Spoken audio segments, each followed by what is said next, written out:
नमस्कार. जीवन नवले, प्रतिनिधी PM news network. आज आपण आनंदी बाग पोद्दार शाळा खराळवाडी या परिसरात असून या परिसरातील स्थानिक नागरिकांच्या ह्या ज्या चेंबर विषयी समस्या आहेत त्या आपण जाणून घेणार आहोत. सर, काय समस्या आहे तिथं? इथं दर अल्टरनेट दिवस पाणी येतं. पाणी आल्यानंतर इथं गटर तुंबलं जातं.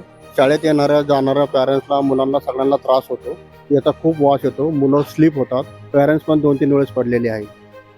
आपण या शाळेमध्ये पॅरेंट्स म्हणून आहे. आपल्याला इथे दुखापत झाली, त्याबद्दल आपण माहिती सांगावी. नमस्कार. माझी मुलगी याच पोद्दार शाळेमध्ये शिकते.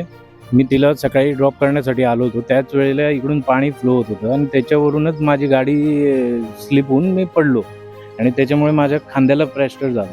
आता ह्याचा परिणाम असा झाला की मला 1 महिना घरीच बसायला लागते. आणि दुसरी गोष्ट म्हणजे की हे म्युन्सिपाल्टीला वारंवार कंप्लेंट करून सुद्धा म्युन्सिपाल्टी ह्याच्यावरती काहीही ॲक्शन घेत नाही आहे.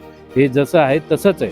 आणि जेव्हा पाऊस येतो तर पावसामुळे या तुंबलेल्या नाल्या अजून जास्त भरून पूर्ण रस्त्यावरती पाणी वाहतं. ते सर्वात जास्त डेंजरस आहे, कारण की इथं शाळा आहे आणि शाळेमध्ये लहान पोरांना खूप जास्त प्रॉब्लेम होतो याच्यामुळे. सर, आपण याकडे काही कंप्लेंट वगैरे केली का?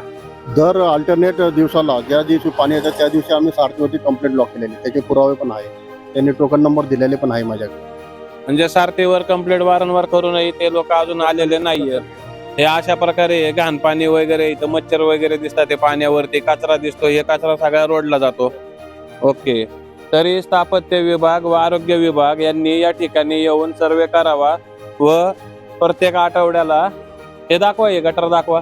प्रत्येक आठवड्याला येऊन हे असे जे चेंबर आहे त्याचा सर्वे करून हे दुरुस्त करून देण्यात यावे, कारण या ठिकाणी लहान मुलांची शाळा आहे, त्यांच्या आरोग्याला धोका आहे. त्यानंतर येथे जे स्थानिक नागरिक राहतात हे वारंवार या पाण्यावरून पडतात. असे येथील नागरिकांच्या एखादी व्यक्ती वारंवार कंप्लेंट करत असेल तर त्याची लवकरात लवकर दखल घेण्यात यावी व हे जे असे घाण पाणी दिसत आहे या पाण्याचे त्यांनी निचरा करावा व अशा प्रकारे हे पाणी इथे जमून देऊ नये. कायमस्वरूपी यावरती तोडगा काढण्यात यावा. PM news network